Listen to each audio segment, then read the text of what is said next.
Көннәрдә өлкәннәр һәм инвалидлар йортында җир бию тынып тормый. Менә бу юлы да актлар залыннан музыка ишетелүгә, биредә яшәүчеләр тамашачы урыннарын ашыкты. Кунакта мәктәп укучылары һәм Россия укучылары хәрәкәте оешмасы әгъзалары. Без бүген өлкәннәр йортына килдек. Аларны бәйрәм белән котлар өчен. Үзебезнең җырларыбыз, биюләребез белән аларның тормышына күңелле мизгелләр истисебез килә. Без монда рәхәтләнеп чыгыш ясыйбыз. Заманча һәм милли җырлар, флешмоб, сәнгатьле сүз. Укучылар кунакка бой программа белән килгән. Концерт барышында әби-бабайларның күзләрендә яшь бөртекләре күренсә дә, балаларның чыгышы аларга моңсуланырга ирек бирмәде. Мен менә концертның башынан ук карап утырам бит. Минем исләрем китеп карап утырам.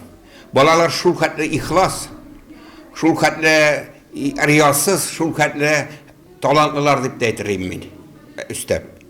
Миңа бу концерт бигүше үзегез күреп торасыз, ничек безнең олылар интернаттагы олы яшьтәге кешеләр ничек кул чабалар, иренмиләр, арымыйлар, дибердәп, тыңлап кул чабып каршы алалар.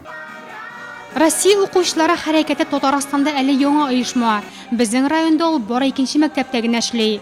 Өлкәннәр декадасы кысаларында оларда күңелләр яшь дип аталган акция старт алган. Шуларның берсенә чын күңелдән дип аталган бәйрәм концертына өлкәннәр дә уңай бәя бирде.